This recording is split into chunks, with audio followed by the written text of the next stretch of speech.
Hi guys, it's Foye, but you can call me Foye. Hey, this is Lola, but you can call me Lola if you like. Hi, it's Velisa, and you can call me Vels if you like. And this is the Everybody Hates HR pod, episode 8. Yay! Woo! Back together as a threesome. A little Oh, I was going to sing that. What are you going to sing? I can't even sing. I'll hum it though. What's the song? And it feels so good. Oh, okay. That's Yeah, feels good. I'm glad. Yeah. I'm glad. We'll never be apart again. Yeah, because honestly, the dragging that we've been dragged, we wish you was part of it. Listen, I'm going to say, not everybody, but a lot of the men are pressed. A lot of them with this week because we spoke about all the board stuff. But it was good to get views, different opinions. Yeah, that's my opinion. I'm gonna stick beside it. I think most people are like in agreement. I think to clarify, like we all thought it was unacceptable harassment, just not sexual. But I wonder if it'll be appealed. I hope it will. To be honest, it should be. Think it should be appealed. Yeah, definitely, because you cannot set that precedence. Like you can't going forward for everyone to just. Anyway, before we get dragged some more. What have you been up to? Outside of responding to Instagram comments and whatnot. Actually, we told everybody that you when you came back, you would tell us about your holiday. Oh, yes. Yes, I went to España, first family holiday. Mum came with us. It was really good. It was really warm. It was just nice to just be like on holiday, not cooking or cleaning or like worrying about anything, just being out in the sun. And I think my son could tell he was on holiday. It's like, I'm never outside this much. Like he was having a blast. But yeah, it was just nice to just be able to just give him to my mum and like do our own thing. In my mum's room. He did not sleep in my room once. Wow, you must have enjoyed that. Yeah, so it was really nice. And like it wasn't as bad traveling with a baby as I thought it would be. Like how long was the flight? I'm like 4 hours. And did he? So it was like being in the car. As soon as the plane went up, he went to sleep. Oh, good. Okay. Yeah, so he was asleep for like 2.5 hours of the plane. So like an hour and a half he was up, and did he sit? Did you get a little cot thing, or was he like in your lap? No, he gets like the mini seatbelt and he sits on my lap. Yeah, because they go for free until they're 2, until they get their own seat. So yeah, it was actually not bad at all. So I would recommend. It was fine. Like you get to keep your pram until the end of the like before you get on the plane. Then they take it and then you get it back. So everything came back in one piece. Had the car seat. It was all good. Oh, I'm happy. Yeah. And the wedding? Successful. Oh yes! Oh my God! Well, you were there. Yeah, I know. I said that. I didn't really speak too much on it. I just said that her dress was amazing. Yeah, it was a lovely princess dress. It was amazing. Like, that's the one thing that I said I didn't want to know anything about. So I knew all the I knew all the details. She literally looked so regal. Dress. Like she looked like royalty. She looked amazing. Like it was the one thing I was like, I do not want to know. I don't want to see, because I knew every single detail about the wedding. So I was just as shocked as everyone else when I saw the dress. It. Like I can't explain it. When I saw it, I was just like, she literally looks. Wow. Yeah, she's like a Barbie. Yeah, she's like a Barbie. Like I cried like when I saw her, because we've been friends since we were 11. So I was like, it was such a lovely wedding as well. Like you could just, like you can feel the love. Like you could just feel the love, and how like even how the family spoke, and like it was just really lovely. Yeah. Shout out Debs and Stephen. Happy married life. Congratulations. Guys, what have you guys been up to? Haven't seen you. I know. I mean, I feel like my story is the same from last week. I'm still fun employed.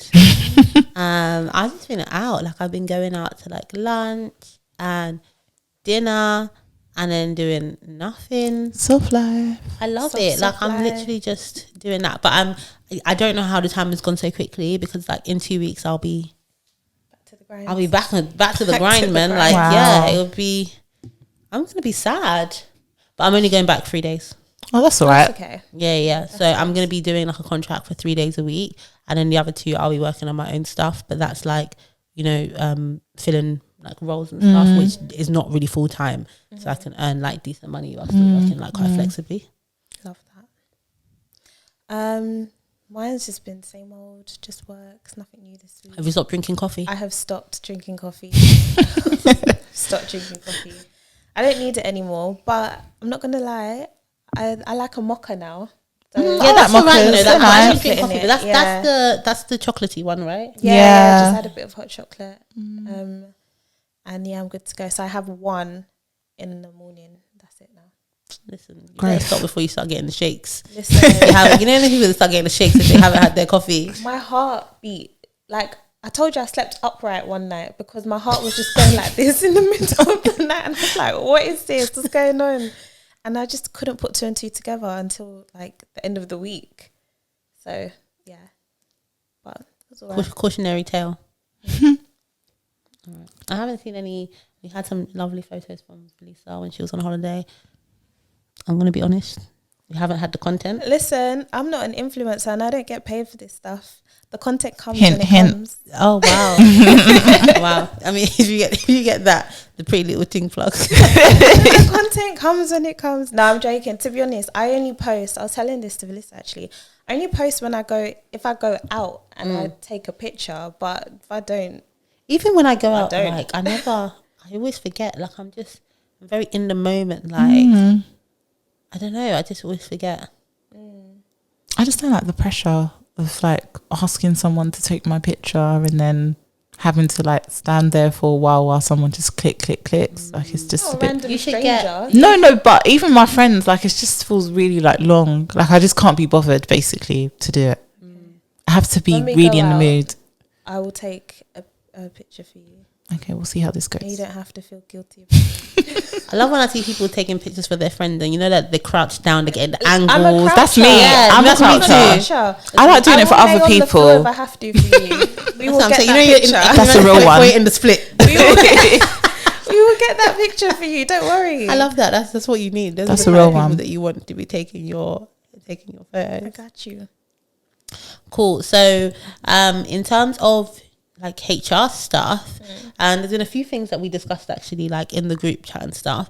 I think we can start with a police officer in Scotland who went to tribunal and won almost £1 million, which is crazy. So she basically won a claim for sexual discrimination and sexual harassment. And I don't want to get it wrong, so I'll like share the details. Basically, she was part of like the armed units of the officers that have guns, and there was just like loads of comments over a period of time that were made by like a senior officer. Like he said, like he would only put women with men, so that you have to be in like partners. They have partners, and although 2 men could be together, 2 women couldn't be put together. He was like, if there are other men on shift, we shouldn't be putting 2, the women folk, we can't leave them together. And it's like, they have guns, so what are you afraid of? And he basically said, obviously men are more physically capable. That's what he used, the word obvious. Men are more physically capable, and they have more testosterone. I don't know what he thought they're gonna do when they're like, I just don't understand how he thought that was gonna. That's crazy. How he thought that was acceptable. Wild. Yeah. So he said, obviously the women are lacking in testosterone. And then they did loads of other stuff, like she had asked for a 2-piece uniform. So they wear like the jumpsuit or the boiler suit, and she said it's really difficult for her to go to the toilet. And I don't know if it was her or someone else. And when in response to the request for a 2-piece, she or one of her colleagues was told to F off. Like that was a literal response. You imagine? It's mad. And then they were sharing. She was also subjected to being in a WhatsApp group where they would share pictures of topless women and comment on obviously their bodies. And then they called the pregnant wife of another officer an effing fat bitch. Like there was just so much stuff that they did over a period of time. So I'm completely understanding where she got the £1 million like from. And apparently she also incurred like over £100,000 of legal fees. But I'm happy for her. I'm glad that she decided to take it forward. And I can imagine in that sort of environment where people feel like it's okay to say those kind of things and do those kind of things. I can't imagine that you become the most popular person if you decide to whistleblow or to like make a thing out of it. Yeah. Do you know what I mean? There must have been other people in those group chats and other people that witnessed this sort of thing. Yeah, definitely. I feel like my favorite word on this podcast is wild. I feel like I've said it at least once. It's just wild. Like, it's just too wild. You can't be saying, number one, how can you actually say that, like, you don't have enough testosterone to be by yourself? To have a gun. You have a gun, in fact. Like, it's not even like are you doing hand-to-hand combat? Does that make sense? And also, what is the idea behind two females being together and like it's okay for two males to be together but two females can't be together? Is it because you're not as safe, or he was basically not strong enough? Yeah, that was the implication, that they're not. There's more. The men are. He literally said the men are more. They have more physical capability or capacity or something, and the testosterone. I don't know if he thought, like, you know, the willies were going to help them to fight. If something came to it.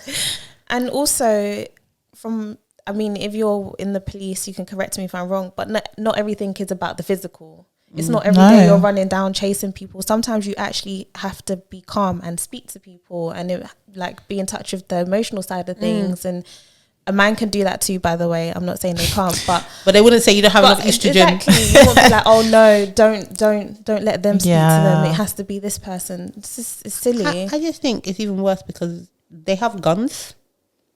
They do. I just feel like the police is just set up as like a big boys club. That's what she said, actually. She said that it was a boys club. Yeah, it must feel like that because, of course, women are the minority, I'm assuming anyway, in the police workforce. So just to feel like that, like you said, you're not going to feel like you can speak up because the majority are not going to understand where you're coming from and your perspective. So it must have been really difficult to come through with that. And also the men that said what they said and that in the WhatsApp groups, they probably thought it wouldn't go anywhere because they all talk and think the same way. Banter. Everything is banter. Everything is banter. What was it, the stat that we saw the other time? Was it 40? Yeah, tribunals related to banter, workplace banter, have gone up. Tribunal claims have gone up by 41%, citing banter. That's the biggest excuse. And you'll banter all the way to the bank as you're cashing that £1 million check. Yeah, so just piggyback, from the Clubhouse terms of what you said about this case. There's another case in the news about a Jake Daniels. I think it's the footballer. Jake. Yeah, sorry, the footballer. I'm just going to make sure it's Jake and not Jack. Because the football fans will drag you, and they're crazy in it. So. Exactly. So I have to make sure that I get it right. It is in fact Jake. So Jake has decided. I think it's today. He did right. It's hot off the press. Yeah, today has come out as gay. He plays for Blackpool. He's only 17. So baby. He's very, very young. So this is very brave of him to do it. In the midst of playing for a professional football team where the president says that it's very masculine and manly, and gay people can be these things, but that sort of toxic, it's a toxic masculine environment, I think anyway. Drag me. Like football, majority of the fans are men.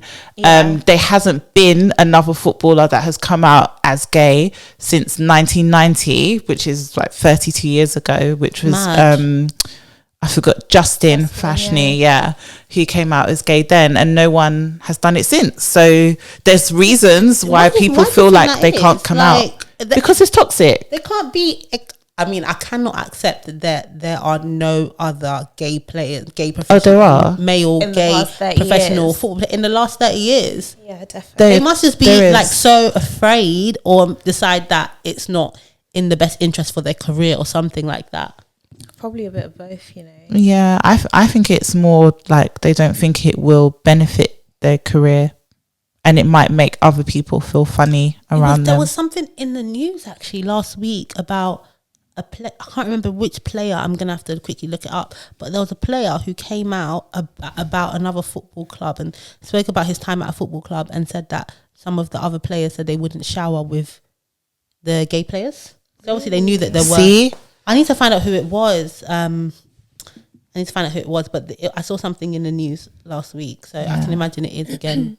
Well, there definitely has to be gay football players in the last 30 years. Yeah, 100%. And it must be common knowledge amongst, like, within the teams as well. So I guess they probably would be treated differently, even though it's not out in the open. Maybe, like this footballer Jake who's come out, he came out to his mum and sister after a match, and he said there was one other footballer he knew, and also Tom Daley helped him. Okay. Yeah, like to... he's a swimmer, right? Yeah, helped him to come out. But I don't know, I just feel like, it just feels really uncomfortable. Also, this sounds really bad, but Jake plays championship. He's in the championship league, whatever, football. So That's the second one. If you're not a big football fan. Yeah. So people like me, it's one down from Premiership. Yeah. So I feel like as great as this is that he's making leaps and bounds by coming out, I don't think it's going to be as like controversial or hard hitting as people, want it to be, like his intentions, because it sounds so bad because he's not in the Premiership. So I feel like people won't pay the same attention to it as they would if he was. Like I don't know, like a Phil Foden or a Saka came forward and said, I'm gay, it'd be like, oh my God, like we need to discuss this, blah, blah. I found it was Patrice Evra. He came out and basically, like, last week. We can't take him seriously, but go on. I'm just saying what he said, yeah. I was about to say, I know him more for not being a footballer, but he basically said that when he was at West Ham many years ago, that some players refused to shower with players that they knew were gay. So they must have known amongst themselves. Yeah, or maybe it must be a thing. Or suspected or whatever. So, but yeah, I think 30 years, it just must be one of those. It's obviously, you need to see, this is why representation matters. Yeah. Like, you need to see that there are people who came before you who have done it and been successful. To be honest, if I'm a footballer and I'm gay and there's nobody else, I might be afraid as well. I might be like, listen, is this going to negatively impact my career? You just don't know. It's not until you see people who have done it and then gone on to also be successful. Yeah, I agree. I feel like even like working in tech, I feel like it's the first industry that I've worked in where I see people really like open up and embrace their differences and the diversity. Like working where I work now, it was the first place I've ever seen a trans woman like be very open about being trans and like just being them and going through the transition in front of like everybody knew, like, do you know what I mean? And it's like the first time I saw that, and I feel like it happened because they made her feel comfortable to be able to do that, because people were openly gay, openly bi, whatever it is, like openly black, like that's a thing too. It's a thing. It's so true. And to be honest, even where we are now, like in a big company like the one you work in, I can imagine like with all the processes and policies, it will still be difficult. But imagine working in a smaller company or just a lot of companies. As a trans person, a lot of trans people can't even get jobs. Yeah. Because and a lot of the stories, a lot of the success stories, if you really deep it, like you might see on LinkedIn or whatever, a lot of the people, they had the job, they established themselves, and then they did. It's so true. Because and would they even have got that job if they came as a trans person? That's true. So I think companies have been like really good about, it's kind of off topic, but supporting people through the transition. Yeah. But they kind of then have to stick there, or they have to be so, like, I can imagine in tech, if you're like the best coder, the best product person, the best whatever, you might still be able to like have a successful career. But a lot of trans people, once they transition, they kind of have to stick where they are. That's sad. Yeah, of course. But that's just to say that some industries are just set up for certain groups to succeed above others. Yeah, 100%. I feel like in my old role, one of my old roles, I vaguely remember a policy around if someone was transitioning, and there was something available. I can't remember the ins and outs of it, but I do remember there was a policy for people, and we never had one that I knew of anyway. But I do vaguely remember that policy being there. Now that I'm thinking about it, policy for people who are transitioning. Yeah, in terms of, because obviously it takes a lot of time and like appointments and surgery or whatever. And I remember that being there, like vaguely. And I remember thinking actually that that's quite like ahead of its time.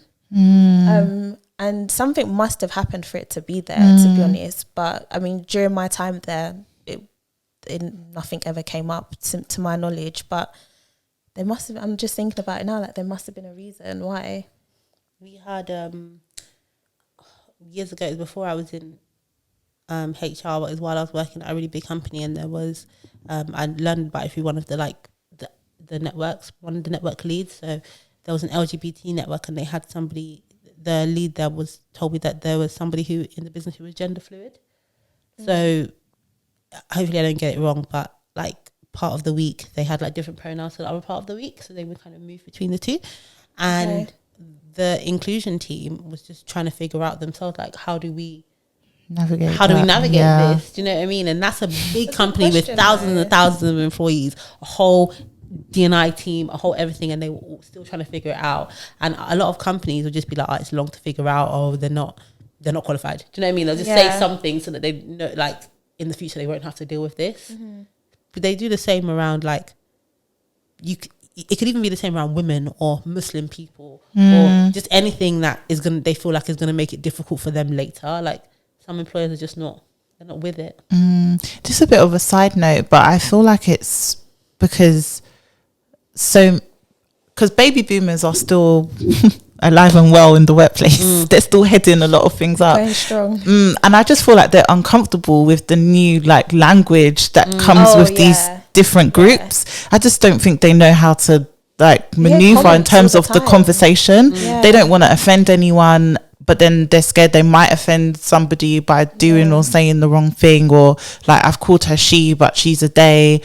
Or like, for example, you see people now, if they introduce themselves, they'll also introduce their pronouns. The baby boomers are not necessarily used to that way, so I think they just scared, so they'd rather just stay away from it where they can. I mean, it's like with a lot of things, you know, like have you ever been called coloured? Yes, I have. Yeah, you've been called coloured. Have you? Oh, yeah. When they just don't know, like, they'll be like, oh yeah, you know, other. I'd be so offended. I was at John Lewis. But they think but the thing is, when they call you coloured, again, a lot of the baby boomers, they're trying. They're actively trying not to offend you, because what they really want to say is black, but they're not. Like, oh, are we allowed to say that? It's more, you're allowed to say, but they don't know that. No. Yeah, that's wild. I got referred to as the coloured girl. I was working at John Lewis, and I got her shoes because we worked in lingerie and shoes, and she was like to someone else, she was like, oh, it was that coloured girl over there. Like, wow. I've had it in like even corporate environments, and they'll be like, yeah, you know, other, and you know, like also when people talk about, you know, POC, person of color, people of color, that's not helping either, because I hate people of color term. Encouraging more people say POC. Yeah, people of color. Yeah. So I've never experienced this. POC, you POC. Yeah. People. I thought it was just point of contact. Now it's people of colour. Point of contact. Other POCs. Yeah. I don't like the people of colour thing, because I have, this is a side note again, but I have white people telling me they're a person of colour. I don't like it. No, but they listen. What I don't like, again, I'm gonna go off on a tangent. But what I don't like is, the reason I don't like person of colour, it's the same reason I don't like BAME. It's literally saying, okay, you have white people, and then everyone else in the world exactly is a person of colour. Yeah, which isn't the case. Yeah, we're all coloured. You can't say non-white people, non-black people, if we're trying to speak about everyone except for, to say non-this. What if I start calling about non-black people of colour? Like, what? Do you know what I mean? That? It doesn't like, even, I don't like it, people of colour, and I don't like us doing it to ourselves as well. I don't refer to myself as the person of colour. Me neither. I refer to myself as black. Same. I'm black. And it's not offensive. No, I'm black. I'm not a person of colour. I know what colour I am. Because when you're saying person of colour, it's like, what colour? Like, it's just, I just feel like it's just so dismissive. It is. Say a person of color. It's lazy. It's just like it's basically saying it's like you're not white.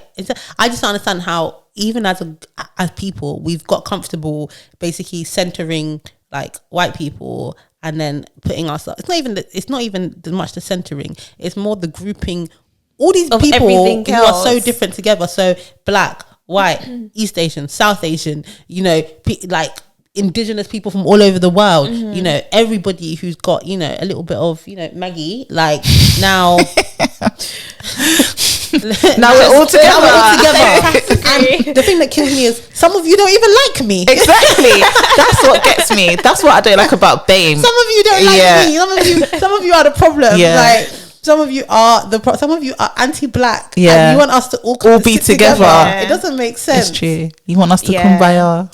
BAME, we keep saying it, but BAME needs to be unpacked one day. It does. It does. Let's not even unpack it. Just not use it. Let's not use it. No, I want to unpack it.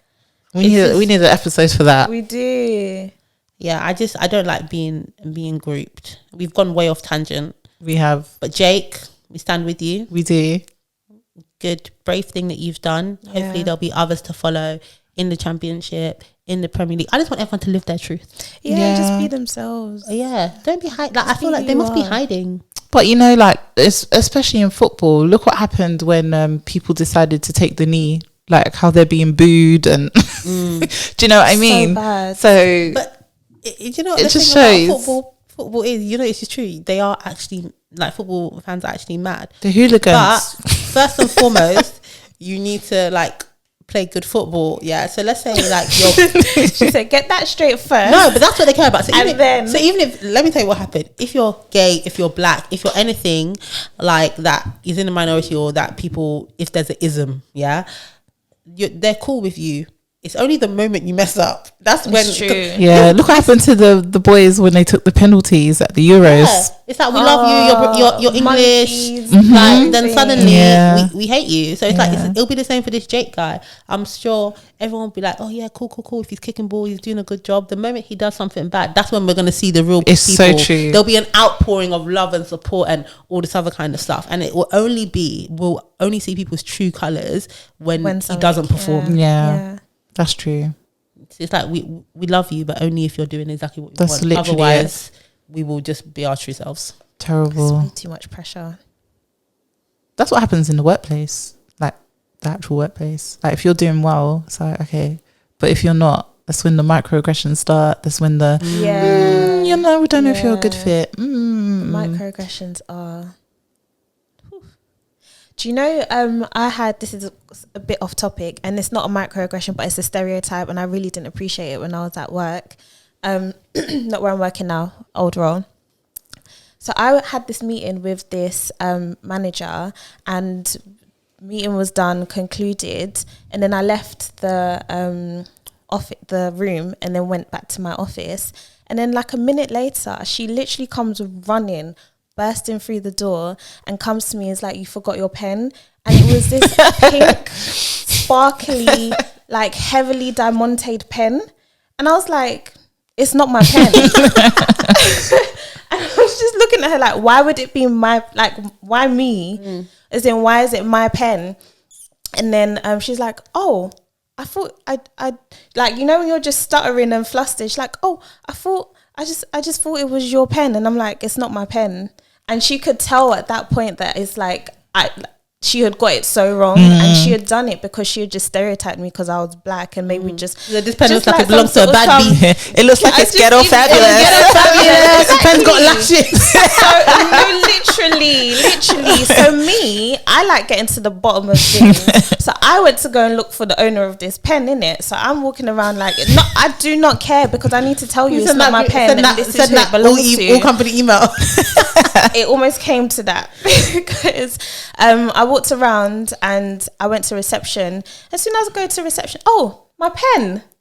It was a receptionist's pen and she's from Essex. Also, so it's the same way you want to stereotype me for being true. a black girl, but you don't want to stereotype the Essex girl for it to be her pen, and I was just like, she bedazzled her pen. I was literally about to say not the pen matching the bedazzle. Do you know what I mean? But I got really offended by it. Like, honestly, I got so heated, and it took me a while to calm down. Like, I don't usually let things fluster me, but for some reason I was so annoyed by that. It's like, you know, it's like that. Like when they start trying to talk to you about music that you're not even aware of. Yeah. Sometimes I'll pretend like I'm not aware of the music. Oh, like, you know that new Jay-Z? No, I haven't heard it. No, I don't listen to that. I told you about when I had the quiz at work. And the music round, they were looking at you to Stormzy. Yeah, no, it was actually Sean Paul. Oh, and so it was a quiz, like there was loads of questions, and we're in groups, and as the questions are going, no one's looking at me for geography or film or anything. I know the answers, but nobody's looking at me. Then they played Give Me the Lie, and everyone's like, go on, Velisa. And go on, you know it. You know it. I said, I don't know it. No. I said it's Shaggy. Because it's not me that you're going to look at. I said it's Shaggy. He said, you want to be racist? Let's go down. Because we're not winning today. When they did the rounds and they were like, Sean Paul, give me that. They were like, I was like, yeah, man, sorry. I thought, that's who it was. So funny. Sabotage the scene. No, I hear it though. They deserve. It's funny, like we're laughing at it, but they are microaggressions. Yeah, don't do that. All microaggressions. I've been commented on the way that I've dressed before at work, and it's the same person actually. Maybe she just doesn't like me, but we had like a not a sports day, like a treasure hunt around City of London, and I just wanted to wear something comfortable, so I wore Air Forces. I don't even usually. You wore Air Forces to, was it sports? Yeah. So you wanted to crease them? No, it was walking. It was walking. I don't even wear. I specifically bought them just to walk. Yeah. Look at this. No, like I'm trying to understand. For this one day. No, literally, that was it. And then I wanted to be cute as well, so I wore long, like a mid-axi dress. Okay. Yeah. And then I had maybe a denim thing. She's like, I'm so sorry. What's a mid-axi? Like a dress midi maxi. Below the knee, but not maxi. Okay, sorry. Thank you. So it looks quite, it's still quite cute. movable. Mm. Yeah. That's what I was going for. Like cute, walking around. We're not going to win this, but hey, do you know what? But we'll lose being cute. Yeah. And she was just like, oh, you look like you're about to go to the club.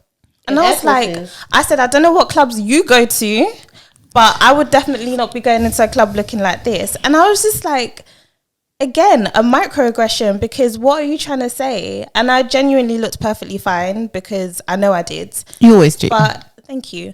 But it was just, yeah, another moment where you just silently kind of like go like this. But yeah, their microaggressions are not cool, man. I've been called ghetto fabulous. That's not even a microaggression. As a compliment. Oh, you look ghetto fabulous. I'm like, do you even know what that means? Yeah. Did you see what Mary J. Blige said yesterday at the Billboard Awards? I think it was. No. She said, I was always called ghetto fabulous, and like I was, but now everybody wants to be ghetto fabulous after they all called me that like back in the day. That's what she said. Yeah, the microaggressions, and they're so hard. The thing is about microaggressions is they're so hard to prove. So if you want to raise a grievance or it's so hard to prove. It's like, ridiculously hard. You have to be in it to really understand the impact. And then when you do, they'll start saying like, oh, but they didn't mean that. Yeah. I don't care what you meant. Exactly. It's how I took it. Yeah. It's pressing point. Hard. Oh. No, go on. I was just going to say it's a pressing point whenever I have investigations, when it's microaggressions, because I understand because of my lived experiences, but trying to explain to people who don't have those lived experiences and are literally just trying to substantiate facts, it's always like a struggle. I just don't understand. Like you, at this point, you just have to run naked and shout the N-word. Literally, for anyone to take literally, and that's just not how it works. And even then, sometimes people won't complain. We're actually the worst at complaining about stuff. Do you know what I mean? So when we do, usually it's because it's gotten to such a point where it's bad. It's just untenable. Yeah. But yeah, it's tough. Yeah. Sorry, because I really took us off track there. No, it's cool. We did conversation. So there was something in the group chat about, and I think this is quite funny, but there was something in the group chat, which is basically this police officer. Always the police. Yeah, it's always the police. You're right, you know. So basically, this police officer, I think he was on duty at the time, and he got the call that there was a car accident or a crash that had happened. So he went to the scene, and lo and behold, it was actually his wife, ex-wife now, but his wife at the time. Oh, they're not together anymore. Yeah. So it was his wife, and she had been 3 times over the limit in terms of drinking, and had obviously had a crash. So protocol is you're supposed to be breathalyzed. So as obviously her husband, he's breathalyzed her, but changed the mode or the setting on the breathalyzer. So it's gone from it being working normally to training mode or something like that. So what that meant is that it wasn't able to actually give a reading. And that's how he sort of got away with it and didn't charge her, didn't take her in, anything like that. And then long story short, I'll skip to the end. He actually got dismissed for it, because obviously what he done was he should have taken her in, and he should have charged her, and he should have actually breathalyzed his wife properly as protocol and process. But he did ride or die. And you know what? I respect it. But I guess the thought here is, what are your thoughts? As in, if that was you and your mans, what are you doing? Are you riding or dying? Are you taking your man to the police station? Does my man cheat on me? It depends. Obviously, if it's someone that I love, you know. Yeah. You have to just shimmy around the rules.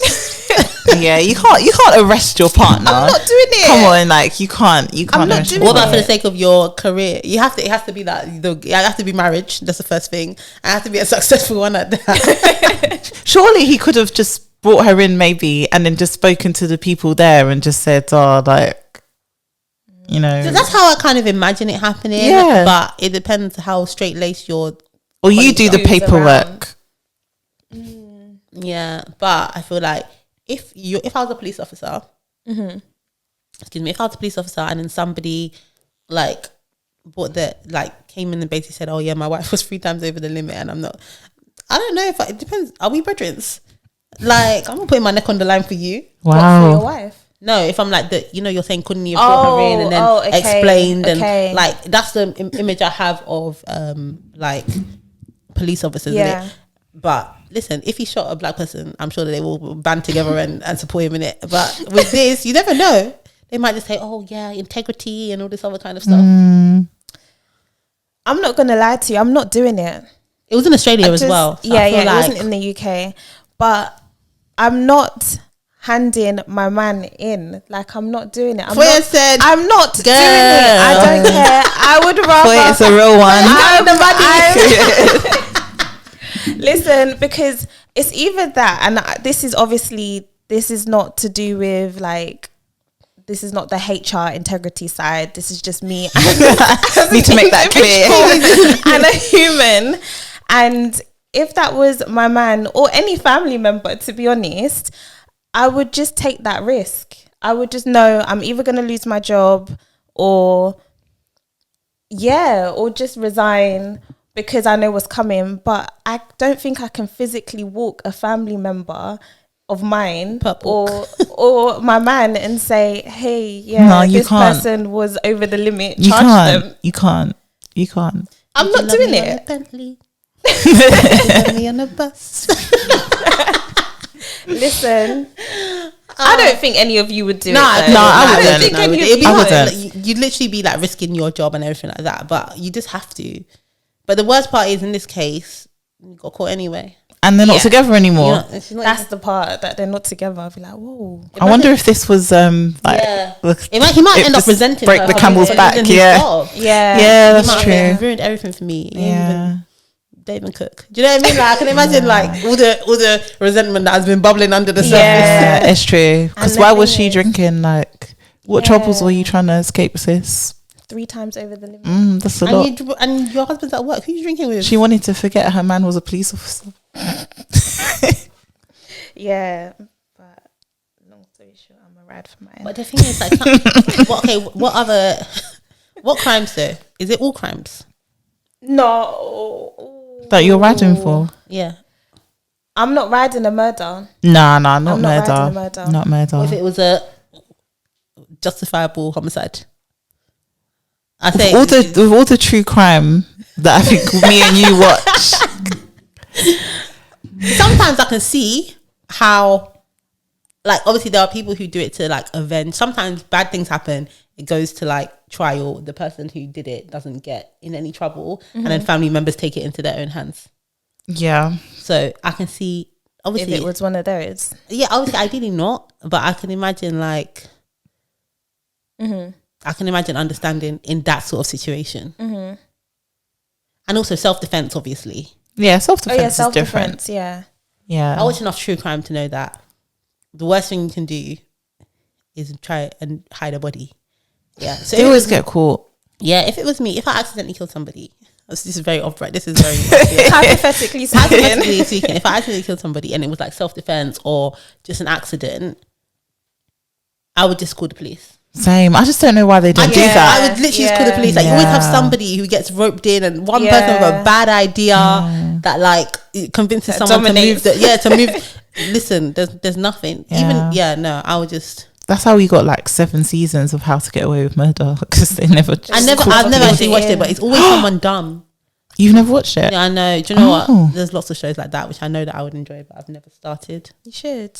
You really should. I'm watching Criminal Minds from the beginning. I don't have time. And Criminal Minds will be done in like 10 years. Yeah, I know. That's why I like it. It's like I don't like when things end. But yeah, so if it was murder, and obviously anything like sexual, whatever, that's out. Yeah. But yeah, other things, robbery. I don't know. It depends who the family member is and why they did it. I don't condone any of this stuff, guys. It's very like about. Do you see how me and Foye are just letting Lola talk and just I don't condone any of this stuff, but everyone has to be real. Like very few people would turn in their family members. No, 100%. No, it's true. 100%. It's true. Unless you really hate them, or if you know that they really need help. If you fear what will happen, if you think prison might be the best place for them. So in that case, I would. If I felt like, you know, if you're on a destructive path or that's something true. like that. That's true. Yeah. Like drugs. What sort of drugs? Yeah. Huh? Weeds.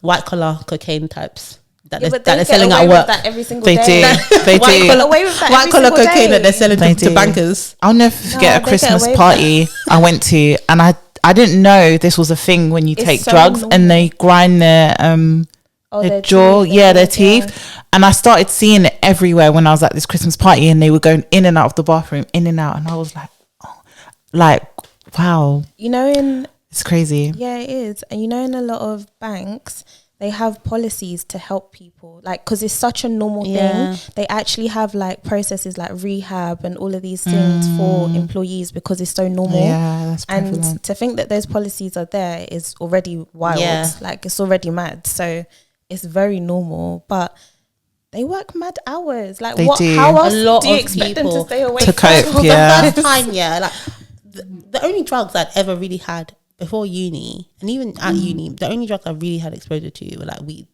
Like I never really like marijuana. Like, I never really. The first time I saw someone take cocaine was in a corporate environment, and I was so shocked. I was just like, oh my god.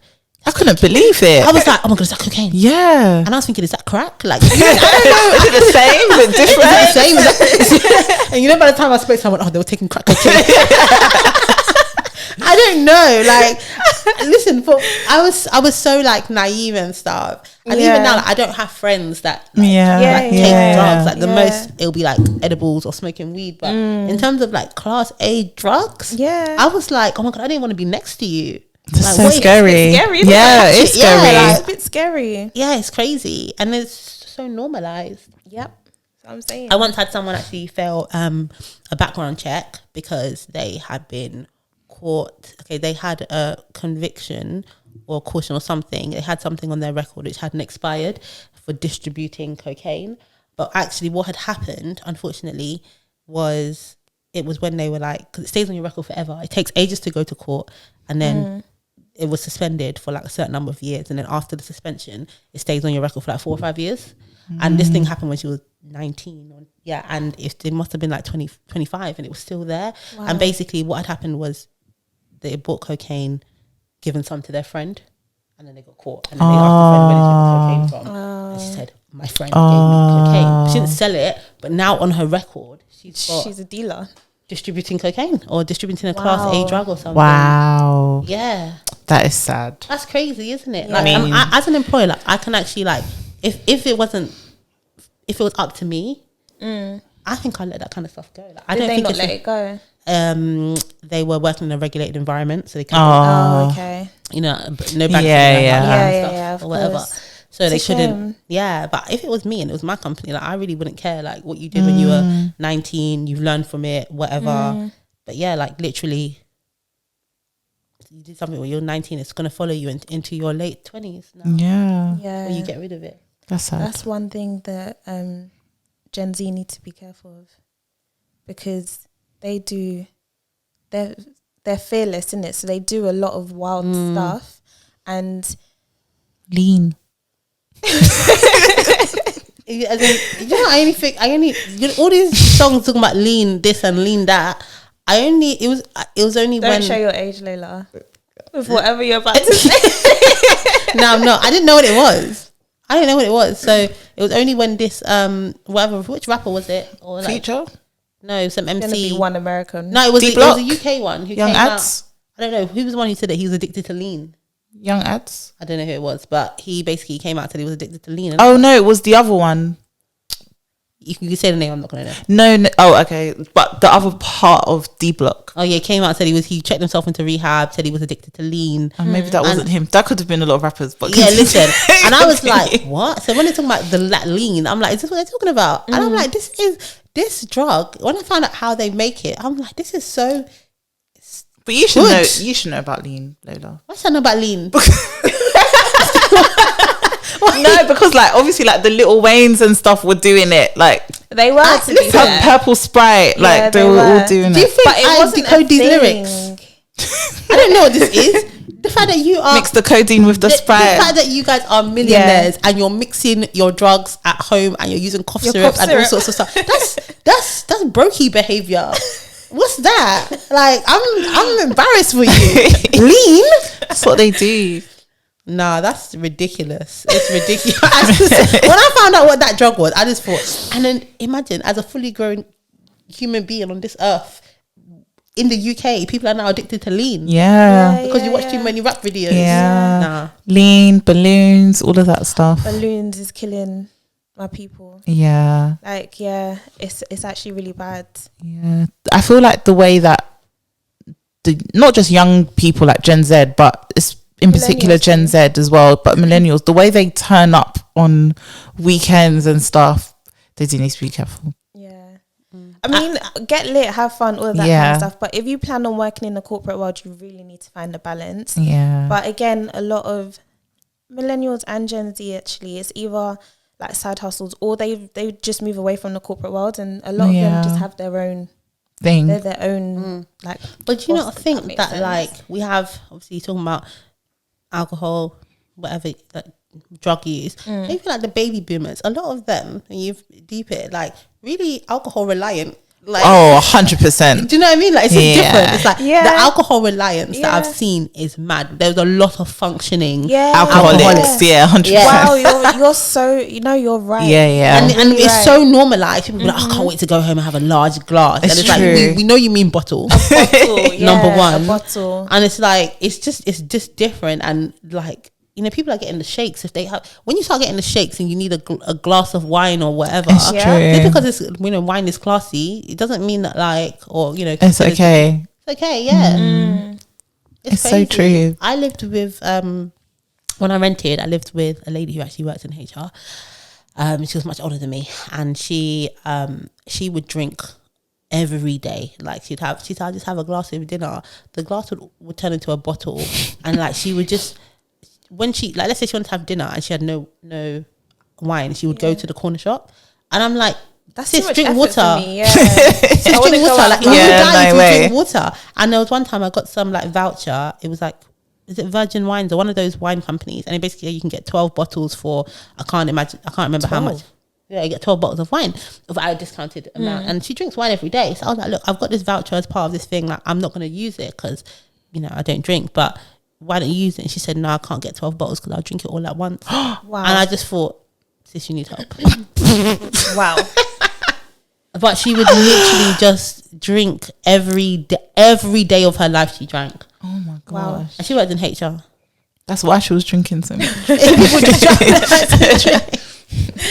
Yeah, but you're right. Alcohol like drinking is a big thing, and it's more in the culture. Like you wouldn't. I like, because I don't drink. I've always like thought about, and I don't have any philosophical reasons. I just don't like the taste of most things. Like I could probably drink cocktails or whatever, but I've always kind of looked at it a bit philosophically. Like obviously alcohol is legal, but the culture around alcohol I always have found to be like really just strange, especially because I come from a family that doesn't drink either. And I'm just like, imagine like you do something really well and your boss is like, oh come, let's all go out and essentially get drunk. Like what if your boss said, hey, let's go out, let's go smoke a big zubi? Like what? It would never happen. Or let's go get a mountain of cocaine and just have a good time. Like you literally, our employers actually give us drugs as rewards, but obviously it's alcohol and it's legal, but the culture around it of like, we're going to reward you by getting you licked off your face, that's mad. It is. Do you know someone I know, when he first joined the banking industry, that part of his initiation was going to like the strip club, as in the whole team went to the strip club, like the manager included. That could be sexual harassment, you know. And it included like drugs available as well. As in they paid for the. I wonder, what did they put down expenses? No, staff entertainment. Yeah, on the PSA. Staff entertainment. They must, to be fair, it's their industry, so they know how to tweak whatever they need to tweak. But that was it. So they included drugs. So they said, included cocaine. You're gonna go to strip club. We're gonna pay for your alcohol. We're gonna pay for your cocaine. Did it, by the way, but included. He told you. No, he did do it. I like so you're riding for him though. He snitched. You're riding for him. No, I'm a stick. And I'm joking. He's my friend. Please. So he snitched. No, he didn't snitch. He just told me. Oh, okay. He went to the strip club. He drank the alcohol. He didn't do Apparently, cocaine. he didn't do the cocaine. Please. He offered the stripper and he used the money. He gave it to the stripper and told her to start a new life. Listen, and then he called up Drake and said, "Wow." He's proud of me. And he told me, yeah, crazy, right? The things that people do. Yeah, but you don't realize, and cocaine, I think, is also something that they do, the older generation, because they do it like white collar crime, but it's older people as well. And I don't know, they just function so well that nobody really like pats an eyelid. It's crazy. I think in a lot of industries, if you're making money, they'll just generally let you like crack on. We don't have any dilemmas this week. No, we need people to send them in. Yeah. Maybe everyone's just having a great time at work and nothing's going badly. If that's true, don't send any dilemmas. We're happy for you. As a signal. We're happy for you. Yeah. Enjoy it whilst it lasts. Is that us then? I think so. No. Just wait. Velisa, wait. We still need to. Did you see how I done it for you last week? Yes, I did. Yeah, was it good? Are you happy? I mean, out of 10. 8.5. I thought you were going to say 6, you know? No, yeah, 8.5. I'll take it. Yeah. I'll take it. Yeah. People so please like, comment and subscribe on our YouTube. Like, comment, share, retweet. Just TikTok. just literally show every single platform some love. Our TikTok is dying a death. We're really not consistent. We're not on but we it. need you guys. Like, our TikTok is really dying a death. Like, it's embarrassing. Yeah. We feel a lot of love on Instagram, which is great. And a bit of love on YouTube as well, which is nice. But yeah, other platforms, please, can you help us? We're trying to get ourselves out there. But yeah, there's all the description and whatever you need is in the link in the description box below. Okay. That's a wrap, guys. All right, bye. Bye.